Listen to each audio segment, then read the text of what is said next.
Assalamualaikum warahmatullahi wabarakatuh.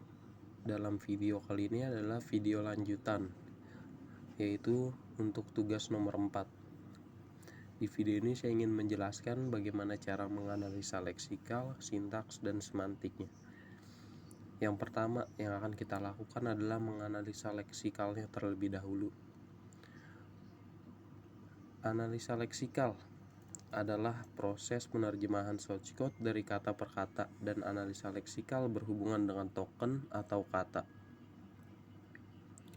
Token adalah himpunan karakter yang mempunyai arti khusus, yaitu dapat berupa kata kunci, identifier, rangkaian huruf, simbol baca, dan lain-lain.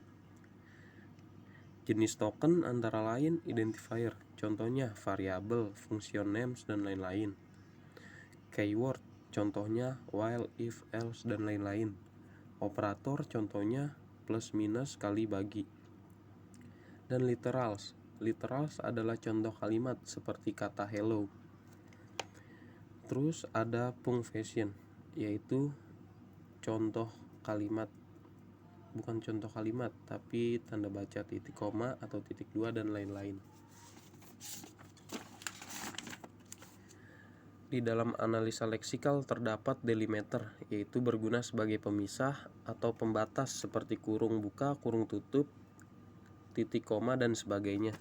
Dan white space sebagai pemisah yang diabaikan seperti enter, spasi, dan lain-lain. Jadi ini adalah shortcode yang akan kita analisa ya. Nih yang nomor 4 ini. Dalam menganalisa leksikal, kita akan menganalisa shortcode dari atas sampai bawah, kata per katanya. Nah, di awal itu ada include iostream. Itu termasuk dalam delimiter identifier. Kemudian using namespace std juga termasuk ke dalam delimiter identifier. Selanjutnya void tukar, kurung buka int bintang, int bintang, kurung tutup, titik koma, itu delimiter keywords. Di sini kita lanjut ke keterangan lainnya ya. Kalau kata seperti int, cout, sin, void, dan endl itu termasuk dalam keywords. Sedangkan huruf f, w, y, z itu identifier. Terus yang ada di search kutip atas x sama dengan kutip atas, kutip atas y sama dengan kutip atas, kutip atas setelah ditukar kutip atas.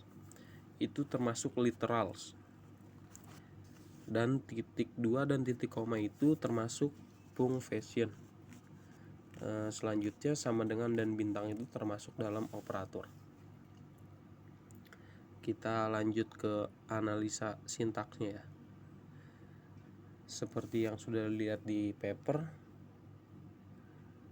di sini ada yang belum sesuai aturan juga ya.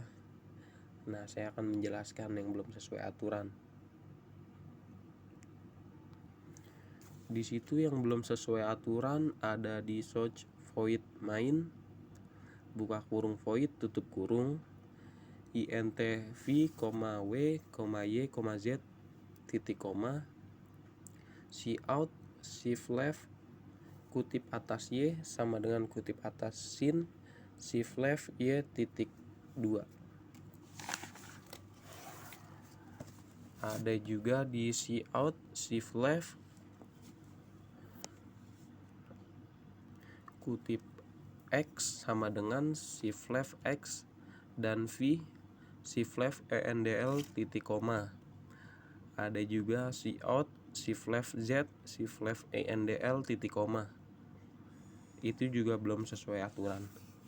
Dan yang sudah sesuai aturan itu bisa dilihat di dalam paper.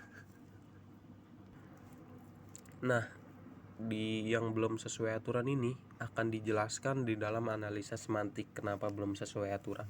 Jadi kita lanjut aja ke analisa semantik. Di sini di dalam analisa semantik sudah ada yang sesuai dan semantiknya benar. Seperti contohnya ya, include IOStream, itu sudah sesuai dan semantiknya benar. Terus using namespace std sudah sesuai juga dan semantiknya benar juga. Kemudian void tukar buka kurung int bintang, koma int bintang, tutup kurung, titik koma, itu sudah sesuai, semantiknya benar juga. Nah, di sini di source code void main buka kurung void tutup kurung itu belum sesuai, semantiknya salah. Karena seharusnya void pertama di baris itu dihapus karena tidak dibutuhkan. Nah, terus buka kurung kurawal sudah sesuai, semantiknya benar juga. Nah, di source code int v, w, y, z, titik koma itu belum sesuai, semantiknya salah karena harusnya mengganti variabel menjadi x dan mematikan variabel z-nya ya. Terus di selanjutnya juga di cout shift left kutip x sama dengan kutip sin shift left x titik koma, di situ sudah sesuai tapi semantiknya salah karena tanda shift left pada kutip sin shift left x kutip titik koma seharusnya diganti dengan shift right. Nah, di source code selanjutnya itu juga belum sesuai ya, semantiknya salah karena tanda shift left-nya dan titik 2 itu pada kutip sin shift left y kutip seharusnya diganti dengan shift right dan titik koma. Selanjutnya ke bawahnya sudah benar dan ada source code lagi yang salah pada cout shift left kutip x sama dengan shift left x dan v shift left endl titik koma belum sesuai, semantiknya salah karena harusnya penambahan tanda petik setelah kutip x sama dengan garis miring 2 menghapus dan v, itu yang seharusnya ya. Kemudian ada lagi source code yang salah semantiknya, yaitu di source code cout shift left z shift left endl titik koma, di situ belum sesuai karena semantiknya salah karena baris ini harus dihilangkan karena tidak berguna ya. Dan di source code selanjutnya ke bawah itu sudah sesuai dan semantiknya sudah benar juga. Jadi segitu aja penjelasan dari saya, kurang lebihnya mohon maaf jika penjelasannya memang singkat karena di sini yang dibahas mungkin yang salah saja di dalam analisanya, jadi tidak dijabarkan semuanya. Terima kasih, semoga sehat selalu. Assalamualaikum warahmatullahi wabarakatuh.